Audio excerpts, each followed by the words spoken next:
Assalamu alaikum wa rahmatullah. A wannan bidiyon za mu koyi yadda ake download din design a cikin Canva. In ka design ka gama kana buƙatar ka sauke shi a matsayin hoto ko kuma a matsayin file da zaka iya tura mutane kai tsaye. So da farko dai zaka duba gani ne zaka sauke shi. Idan kai na so ka sauke wannan design a matsayin hoto to zaka sauke shi ta hanya guda biyu ne ko kuma zaka sauke shi a matsayin file shi ma akwai hanyar da ake sauke shi. Farko zaka sai taɓa nan gurin shine gurin da ake sauke design a matsayin hoto. Da ka danna shi zai fita maka design ɗinka a matsayin hoto.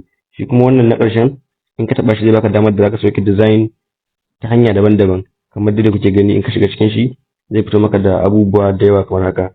Zaka taɓa download duk wani abubuwan da kuke gani: invite, public view link, WhatsApp, Instagram, schedule, template link, meta ad, mo, duka abubuwan da suke damar da zaka yi aiki da su kai wajen design ɗin da sauransu. Amma ba nan muka zo ba, mun zo koyon yadda ake downloading bidiyo ne. Sai ka taɓa download select. So maybe ma nan zai dan baka wahala, kawai abin da ya kamata ka yi shine ka dawo farko inda ka fara shiga saboda zai fi sauƙin. Ka taɓa download zai buɗe maka wasu abubuwa da dama. Da farko anan gurin ne kake dama da zaka yi gyare-gyare da design ɗinka, ka bashi size da sauransu domin fitarwa. Farko dai za ku ga ya bamu dama fita shi as PNG, shine damar da ya bamu suggested ya ɗauke shi a matsayin haka saboda ya gan shi a matsayin PNG design ne. To amma kai ra'ayinka ne kai kake design din, maybe kai kuma baka son shi a PNG sai a wani abu daban. To amma dai kake son shi JPEG ne ko da sauransu, duka gashi nan zaka zaɓa abin da kake so ka saka. To kuma dai bari mu bashi a PNG din domin shi zaɓin mana kuma zai fi kyau gaskiya saboda zai fi quality da sauransu.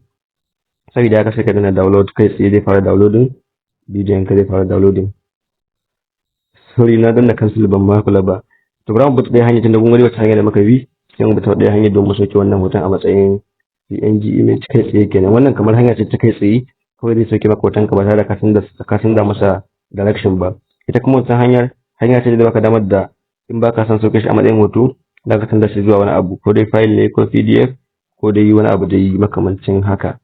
Saboda haka bari mu jira shi anan mu sauke shi a matsayin hoto kai tsaye. Kun gani shikenan ka sauke application, ka sauke wannan design naka a cikin wayanka. Bari mu je mu zo mu gani a ramar a cikin wayar mu. Ban je WhatsApp group din ku da tura muku da design din kai tsaye. So bari in tura kaina saboda yanzu ba lokacin karatun bare ba. Ba an tura kaina design din. So muna gani, bari mu shiga nan. It's me. So yeah, kun gani ba? Wannan gashi nan hoton har ya fito a matsayin design. Shikenan in ma kana da buƙatar ka dan yi gyare-gyare wajen turawa sai ka shiga. Shikenan kun gani?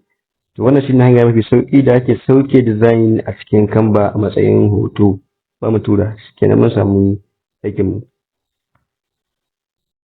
So an da mu tsaya a wannan bidiyon domin jiran bidiyo na gaba. Insha Allah za mu ga yadda za mu koyi wasu abubuwan dama a bidiyo na gaba.